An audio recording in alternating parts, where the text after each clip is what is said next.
kind of like being an entrepreneur, that you are in charge of all the pieces of the puzzle. And so you're kind of like your own boss, which is good and bad. Like there's pressure with that, and there's also freedom with that. And so you have to know what's best for your personality type. Well, welcome back to the Business of Christian Fiction podcast. I'm here with my friend Sara Ward, and today Sara's going to be talking about her experience of writing fiction novels, getting to 5 figures in doing this thing as a fiction writer, and then also just some strategy and marketing tips she has for us.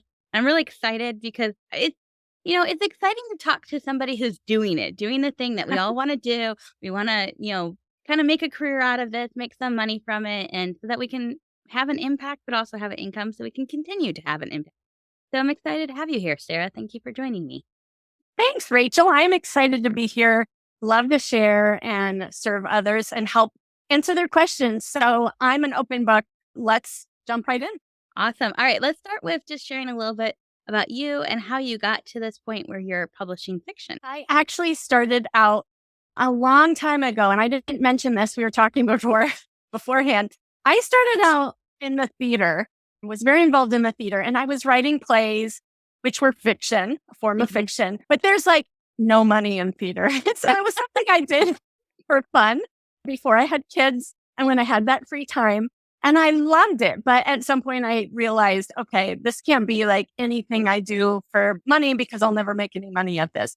And so I kind of like set it aside. We adopted several children after that and really put my writing on the back burner. But then one of the children we adopted, he passed away in 2012. And I started writing again after that. And I actually wrote a lot about grief and loss, and then was speaking a lot about it and decided that I really wanted a resource to pass along to women who were going through that same kind of loss. And so I wrote my first book, and it was actually nonfiction, and loved that. But then the pandemic hit, and I felt such a heaviness, not just because of the pandemic, but also I'd been speaking to so many women about their grief and really wanted to get back to my fiction roots. And so I started playing around writing a fiction novella that was very much like a Hallmark Christmas movie that everyone seems to love when the Christmas times come around.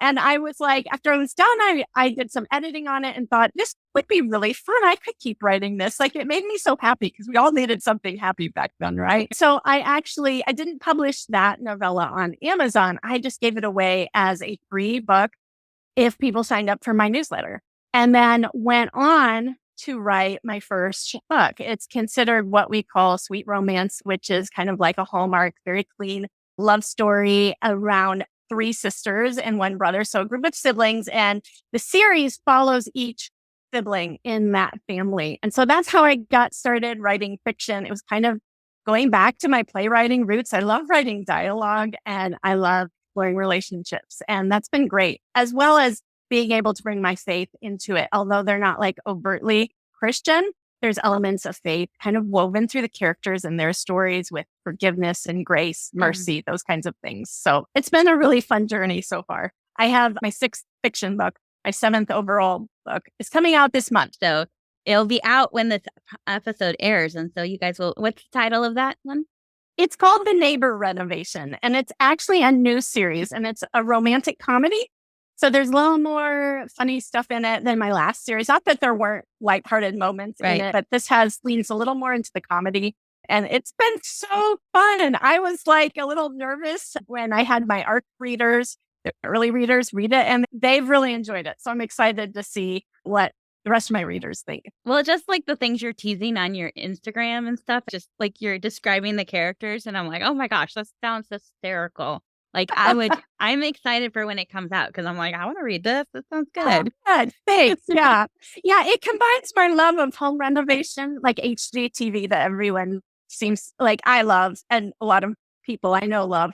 It combines that with like this funny romance story. So I was able to combine kind of 2 things that I love into a book form. I think that's like the best, like that's the best way to go, is to just lean heavily into the things that you enjoy, especially in something like a romantic comedy, especially when it's supposed to be lighthearted and fun. You want to have enjoyment when you're writing it. Otherwise, it's not going to translate when you publish it. So I want to ask you about your nonfiction, as well as these novels that you've published, you've self-published all of that, right? I have. I was just going to ask you what led you to do that with both the nonfiction and the fiction. Was there ever a consideration to go traditional, or were you like, nah, I'm good, I'm going to self-publish? I have considered that. And it's not that I think that one is better than the other. I actually think it depends on you as the writer. So let me say that first, because I think that's so important. I've known so many authors take totally different routes and had totally different experiences. So I've realized it really is up to you, like what's the best experience for you. And sometimes you just don't know until you try. But before I published my nonfiction book, the one about losing our son, I actually went to a writer's conference. I pitched the book. I already knew that because of the topics it focused in on, and because we were telling kind of our family story, that it wasn't likely to get picked up just because. Yeah, it's more in that memoir category. Exactly. Which those are just hard sells to agents. Right. And so I pitched the book, and everybody was very encouraging about it, but they just were like, this is hard to sell. And I was at that time speaking at a lot of churches, sharing with Greek groups. And I always felt bad that at the end of my presentation, my talk, I never had resources to offer to people if they wanted something to go deeper, help them process their grief. And I was like, you know what? I can produce this book on my own. And then I have the resource that I can sell at events. And at that point in time, I wasn't even thinking about making money. I just wanted something to be able to minister to others, really. So that's what led me to self-publishing. I didn't want to wait for the contract.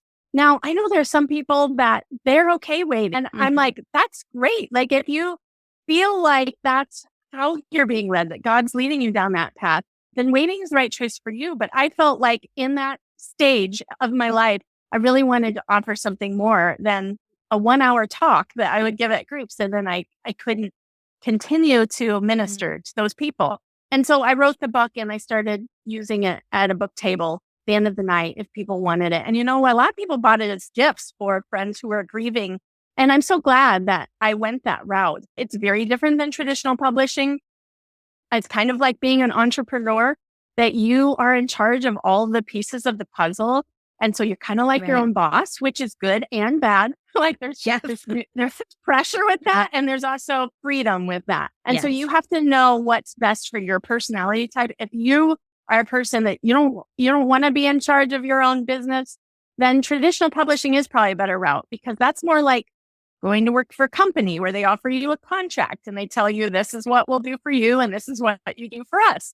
So it's different. And after I published that first book, I thought about traditional publishing again. I loved my self-publishing experience.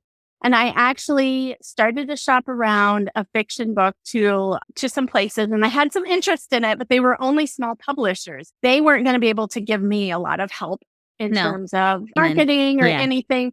And they weren't going to be able to give me a big contract. And I thought, well, I did this before. I can do this again.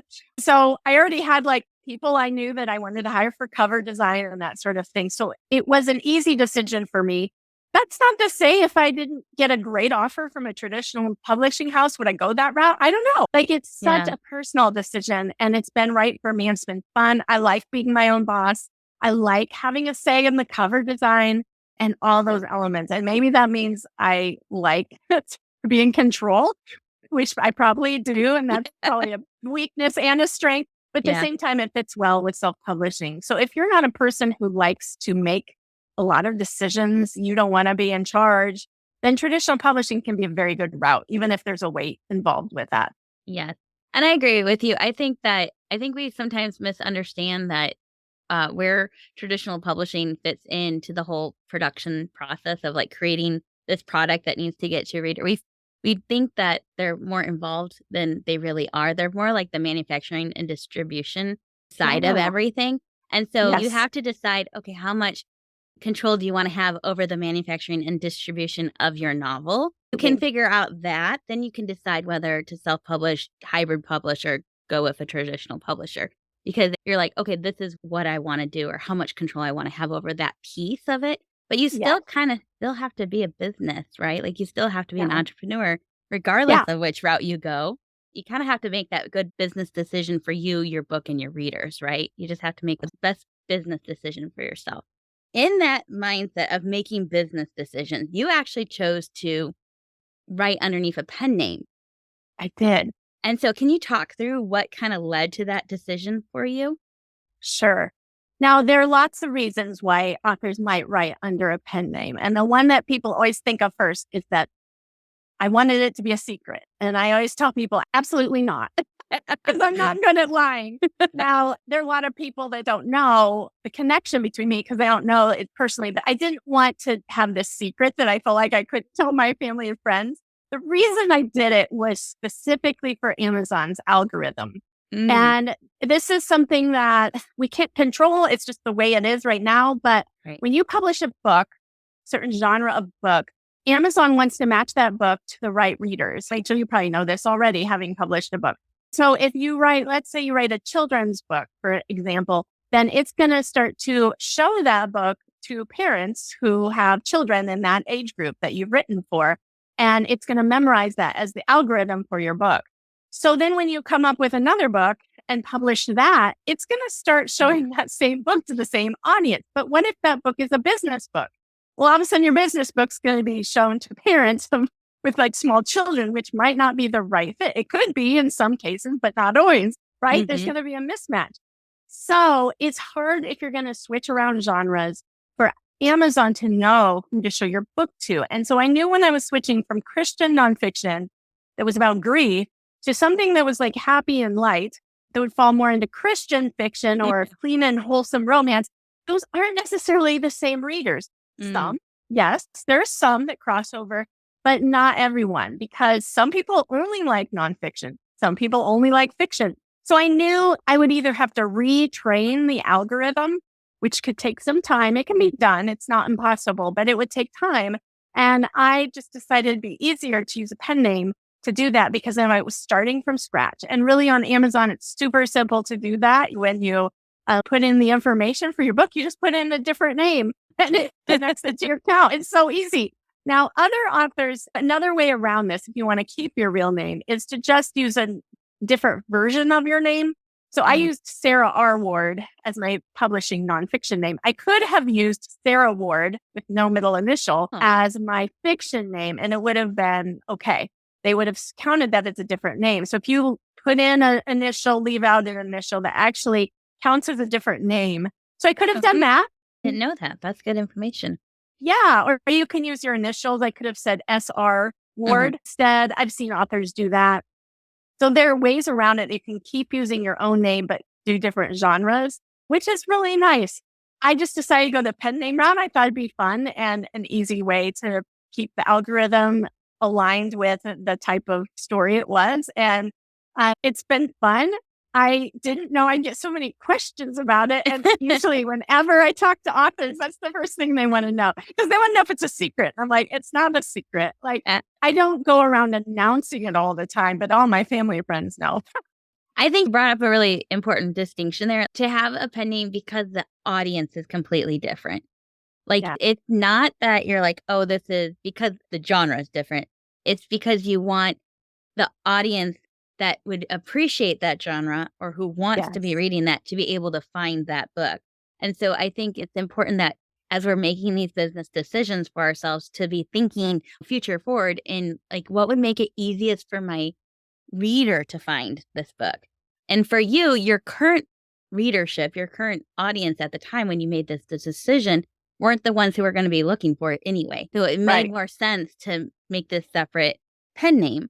Do you find it hard to navigate two separate platforms or have you kind of figured out a rhythm for yourself? Well, since I'm currently not working on a nonfiction book, I just do my marketing business for writers and then I do my fiction writing. It is hard to keep up in terms of social media. So I mainly focus on social media on very few platforms. And I do that intentionally to keep it manageable. Basically. Like keep you from losing your mind over everything. Yeah. So with my pen name, Grace Worthington, I mainly only do Instagram. I've dabbled in TikTok. I have not found my audience on TikTok. And I'm not surprised by that.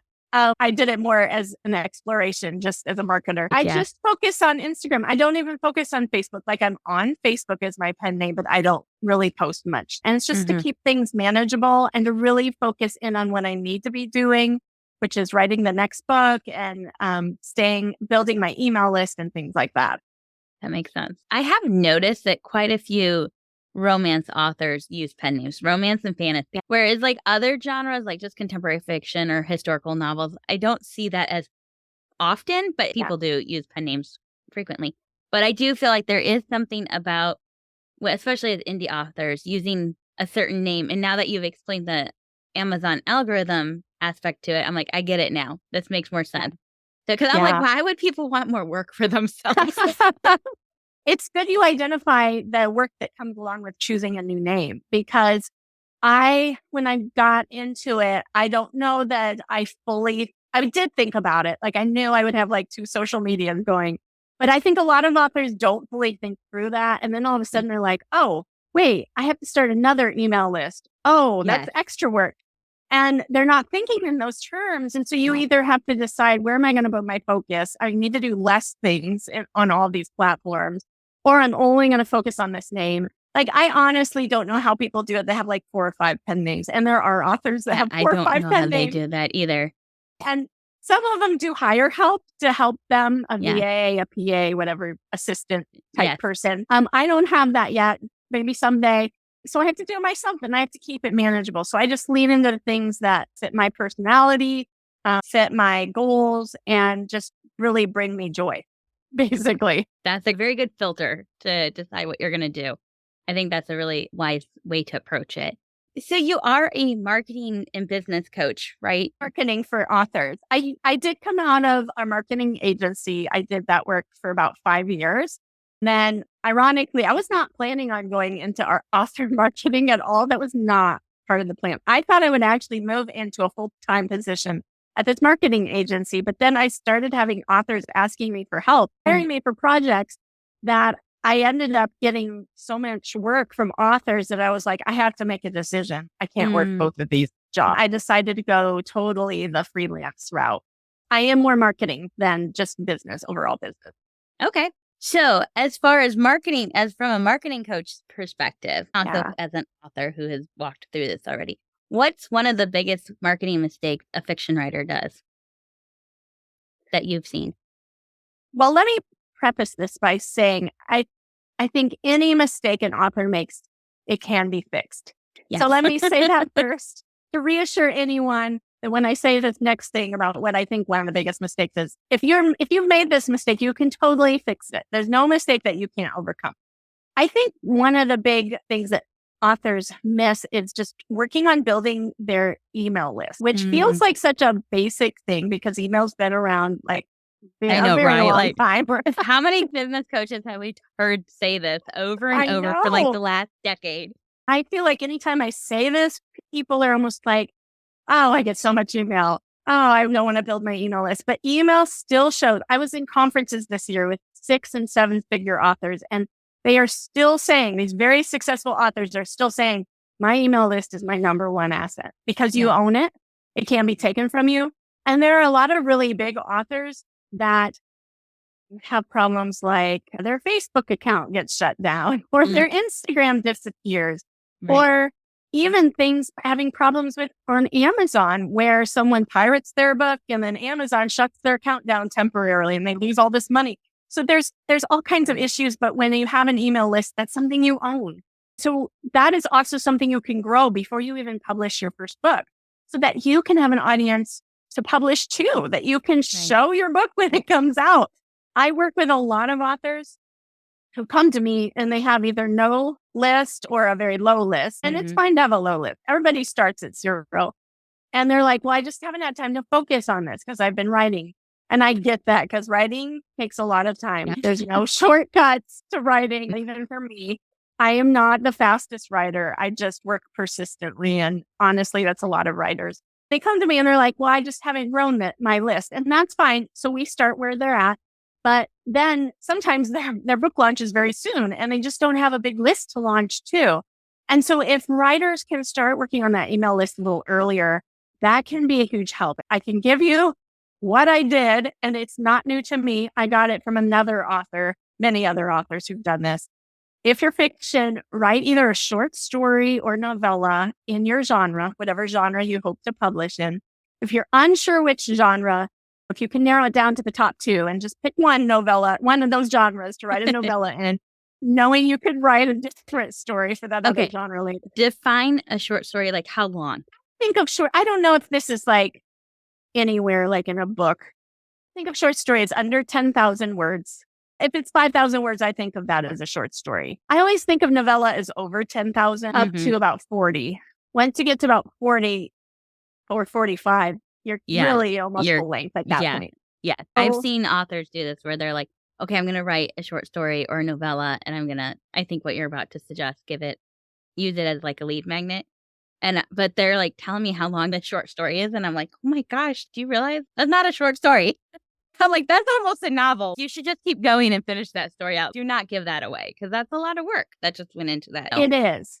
And that's one of the hard things, I think, at the beginning is the fact that you're giving it away free. Most of my novellas have been around 20,000 words. And it is like it could be almost half the length of a novel. My novels are a little longer than that, around 50,000. That's around full novel length. And I'm thinking, oh, I could just publish this. But when I came out with that Christmas story and put it up, I had like 1,000 new people on my email list in a month. Wow. And at that point then, and it kept growing from there, I was like, wow, I'm going to have a bunch of people to launch my book to when that comes out. And I wasn't ready to publish my first book yet. So it was nice to have somebody to launch that first book to. So painful as it is to get a 20,000 word book up and think, oh man, could have just finished this and had my first novel. It's actually very motivating because you finished it. You finished this first project. Now you're like, I can write another one.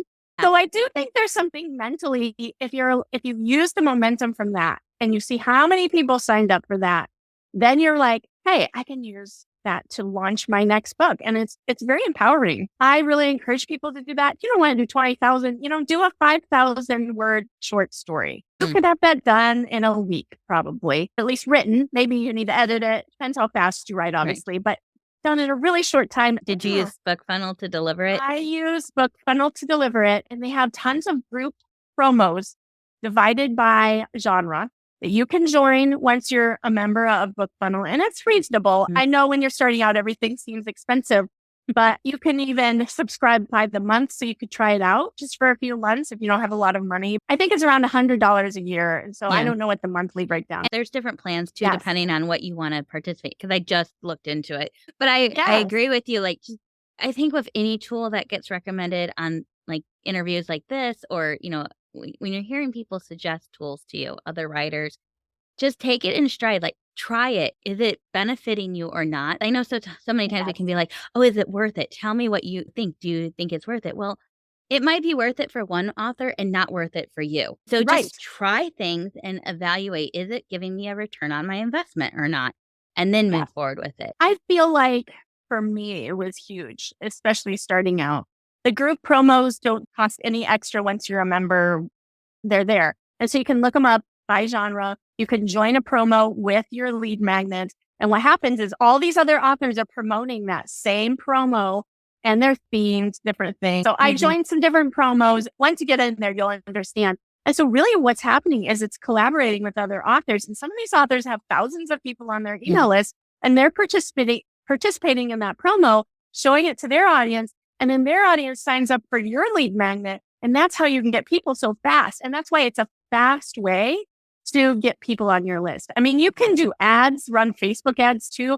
But the thing about it, I felt like this was a lot. For the money I spent on it, I got a lot of return compared to Facebook ads, which can be hit or miss. You can get a lot of return or you can get no return and they spend all your money. So you have to just decide what works for you. Other than BookFunnel, Story Origin and very similar. I prefer BookFunnel, but I don't get any kickback from any of these companies. They don't even know who I am. I'm just saying I like it. Yeah.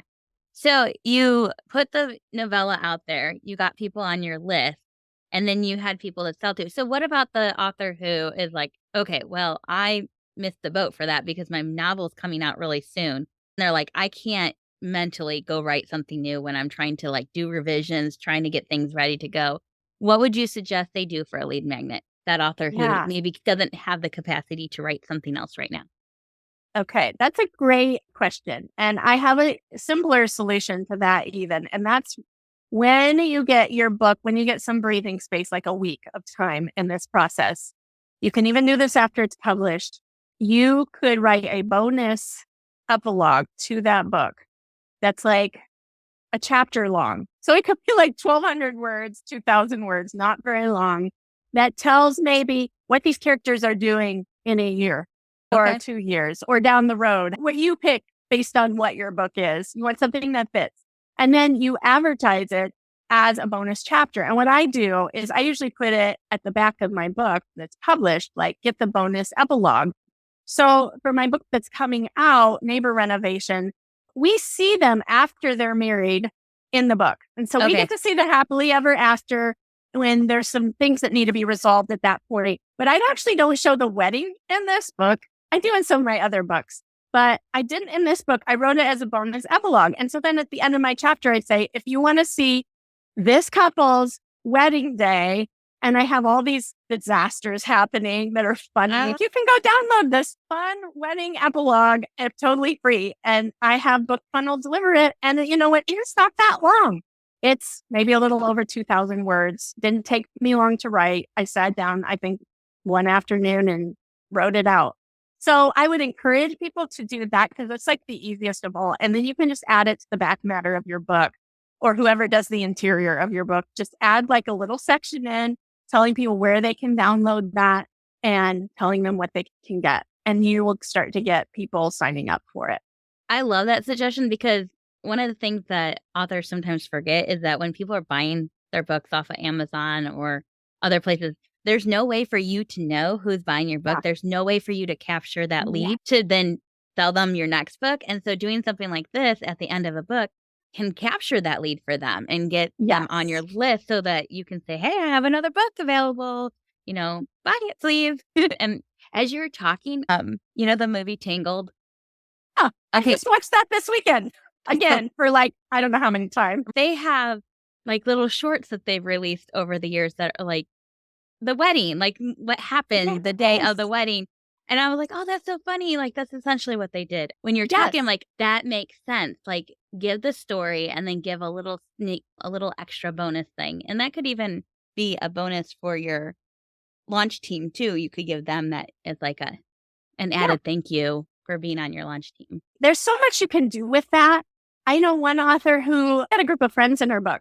She actually wrote like a bonus epilogue that was like them when they were old. And they were like getting together as friends and looking back as being, it was really fun, like a fun idea. There's so many directions you could go with that. So many.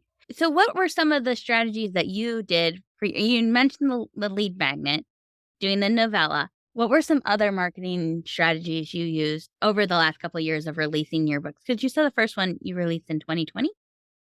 2021. It was, I wrote it during the pandemic and then released it 2021. I wrote the Christmas one during 2020. And that's when I released that one that Christmas. So other marketing strategies. Well, I would say some of the most important ones are continuing to write the next book, always be working on the next book or the next writing project, because fiction readers tend to be much more voracious readers. They tend, especially some of the ones like in the genre I write for, some of them like read a book every day or two. Like, I don't know how they do it either. I'm like, how are you finding the time? I know. I agree. Like I would love to, but I don't at this point in my life. I don't. They're what's known as whale readers because they're consuming so many books. And so for you to at least start talking about your next book, start working on that next book, that really helps give momentum to your career. Mm-hmm. And I know that's hard because that means you're always trying to, write the next book. But that's been one of the best things I've done. Writing in a series has also been hugely helpful because once you have something that people are buying, then they're going to keep buying. If you write fiction and you're willing to like stretch it out into a series, and it can be just 3 books. It doesn't have to be super, super long. My first series was 5 books. But I know people who go like 9 or 10 when it's working now. I don't know how I would stretch mine out to 9 or 10. I think at that point you start doing like cousins and relatives. It's just a story. So you can kind of decide what the path is for you. But I think it's important to think in terms of if this book sells, what could I do as my next book? And then just kind of watch what happens. And if you start to see, okay, this book is starting to sell, then try the next one in the series, because series work really well. And even if you're not a fan of series, what readers seem to love is series. So that's another way to build momentum in your career. I would also say sticking in the same genre can be super, super helpful. And I know that's hard for creatives. I mean, I'm a creative person and I have written in other genres, but I have gotten the most momentum. The reason I've built up to 5 figures now is because of sticking in one particular genre and writing 5 books, now my 6th, in that genre. If you do that, then you grow and you continue to market your backlist, which is another marketing thing that you'll want to take advantage of. And it's hard at the beginning when you have no backlist. That's the hardest. Just getting started, when you have no backlist, you're not going to see like usually huge sales right then. It's a growth pattern. It's kind of like if you were to start a little store on the corner of your town, and then you grow that store into something bigger and bigger and bigger. That's where you start to get momentum. And it's the same thing with books. And so one way to think of this is to think of your books, every book you publish, as an asset that you can continue to market over time. And so you don't stop marketing those older books. You find new ways to market them. So for example, in February, I got a BookBub featured deal. Now, BookBub, if you're not familiar with it, they send out free emails that feature whatever genre you sign up for, the free books or discounted books. So if you sign up for Christian fiction, they'll send you an email with Christian fiction deals every day. And they're one of the biggest. There are tons of services that do this, but they're one of the biggest. And you have to apply to try to be part of their deals. Well, being part of their deals means you either discount your book like to nothing or to 99 cents. You have to really put it really low. So I told them I would put this book, the first one in my series, I would make it free. You applied quite a number of times. You didn't give up, right? I didn't give up. And that's also key with BookBub. And it does cost money. Not only make you apply and only pick so many people every month, they also make you pay. Now, I would never recommend this for your first book with no other books, because you won't make back your money, because obviously a free book makes no money. But once you have other books to sell, then you make back your money because people start reading through your series. And that's exactly what happened to me. So I made the book free, had like 20,000 downloads of my book over the course of a few days from that BookBub featured deal. And then people have gone on to read the whole series, and that's where you make up your money. And I've not only made up what it costs, I've made up like a lot more. And so having sales on your book or books is really critical, having them throughout the year, and then buying promos for them in different newsletters, not just BookBub, because that's the hardest to get into, but there's all kinds of different book newsletters you can get into. I have a huge list that I will share with my clients of different ones. You can research it too. You can find them. They're all on the internet out there, but there's ones for specific genres. There's ones for fantasy and ones for thrillers and mystery. There's some, and you pay for them, but you put your book in these, it gets you lots of visibility. I'm talking about like tens of thousands to hundreds of thousands of readers. The great thing is you don't even have to have a big platform to use these. Like they want to see a professional cover, and sometimes they want you to have some reviews on that book, but usually you don't need to have a lot of reviews to get in any of those newsletters. It's a really reasonable amount. So it's a really great way. Sales are a great way to grow your readership once you have books out and you make your money back with them reading through the series. So it does take a while to get some momentum going, but once you have like 2 or 3 books, that's all it takes to start marketing those backlists, that backlist of books. And to be honest, social media has not been a big part of my platform or my growth. It's been mainly email list growth, number one. I continue to write new novellas and new bonus epilogues for my books. On every single book, I try to, if I can, to write a bonus epilogue. I haven't for everyone, and then also doing sales and promos and special things throughout the year. I collaborate with a lot of authors and we do a big promo together, or I go through BookFunnel, like I mentioned before. And so those 2 things alone have really grown both my audience and just my sales. And it's not been anything like, like I had like a big influencer promote my book. Nope. Like we dream of that happening, but you don't have to have that happen to make money. It's really about taking those baby steps, the slow growth that you need with every book and getting it into new readers' hands and remembering that even when you feel like, wow, I don't know who else to market my book to, there are thousands, if not tens of thousands of people out there who've never heard of your book. And so that book that I had a book club featured deal was a year and a half. It'll be 2 years old in June. And yet I sold more copies in February than I have. Like, that was my biggest month ever for that book. Wow. That's amazing. And I love what you shared there for a couple of reasons. One, I like the fact that you kind of talked a little bit about imagining it almost like a small store, right? The more products you have in that store, obviously the more chances for sales, right? The person picks up the lotion and they're like, oh, I like the candle right next to it. Let me grab that too, right? That's how our minds think. So I like the fact that you kind of likened it to that, because I think sometimes as authors, we get so caught up in this one book that we're creating, and we're like, we love our book baby and we want this book baby to do well. And we're like, we're all in on that. And we forget it's a long game. That if we're wanting to have a career in this, we want to make money off that first book, but to really see in it that growth, it's going to be with the next product that we add to it, whether it's a book or if it's something different. It's the next thing down the line that we have to be looking forward thinking, but we also have to continue to market that backlist, because if you just make one product and then when you forget to market about it, then it's like a missed opportunity. You're just leaving money on the table if you're not continually talking about it and continually putting it out there. I know I'm the worst about this. I always forget to talk about my guided journal. Like, always forget to talk about it. I think what it is as authors, we feel like we've said it a million times, but the people, we forget there's always new people coming to our platforms. And most of the people don't see every post that we post, or don't read every email we send out, or don't hear every interview we do. We have to remember it's a long game. We have to remember we have to keep talking about things and giving them opportunities to buy. And so I appreciate everything you shared there.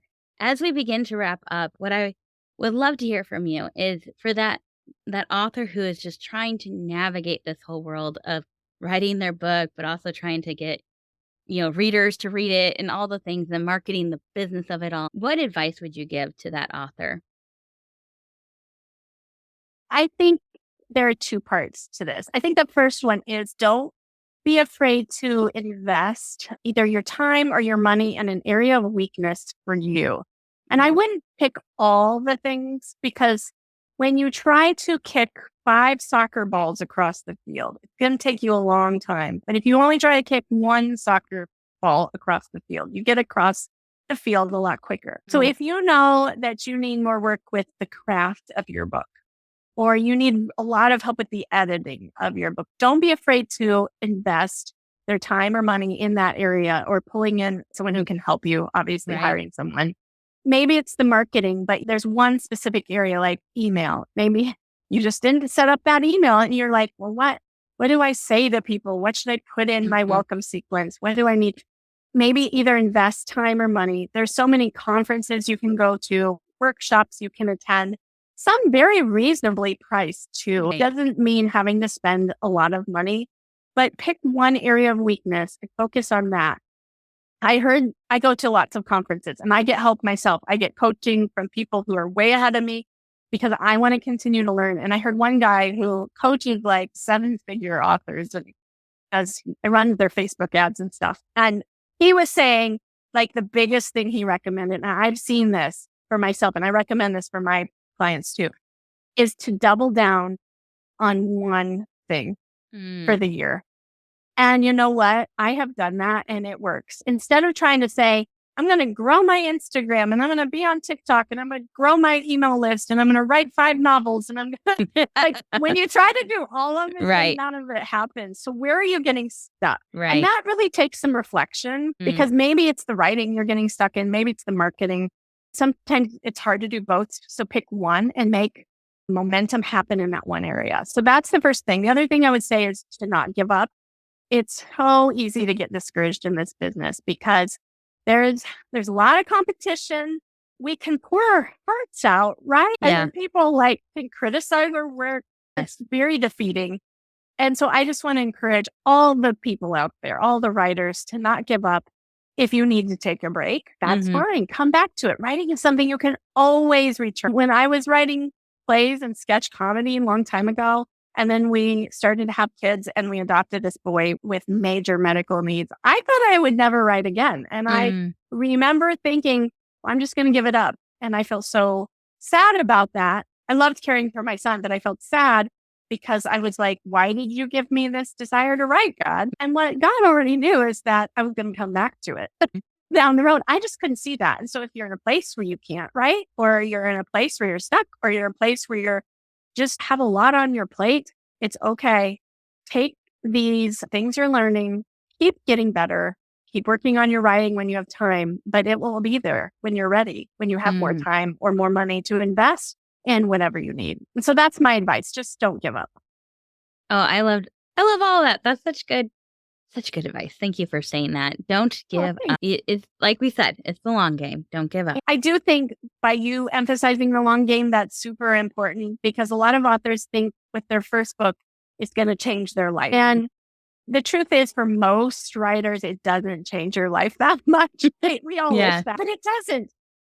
Just slow growth. You'll see slow growth over time. That first book will push your career ahead a little bit more. Second book, a little more. Third book, a little more. It's all of the combined experiences that change your life, not one. Yeah. I love that. Thank you. Thank you for just being here and being such an encouraging voice. Thank you for sharing so generously with us just different things that are working, different thoughts that we need to go through in our heads as far as business decisions and marketing decisions. I know that you have a couple of good resources for authors. And so would you mind sharing those with us now?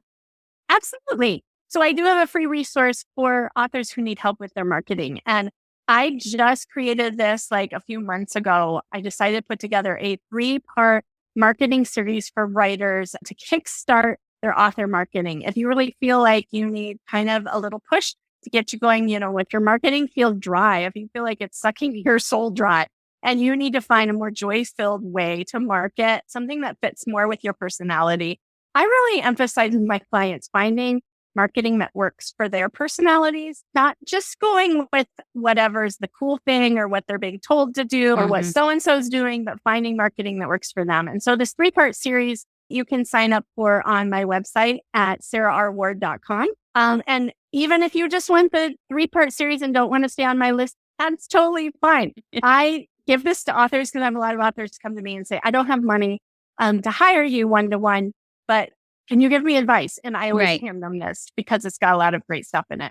And you can head to my website and see how else I help authors, working with them through coaching and one-to-one services if you're going to be launching a book. Would love to help you.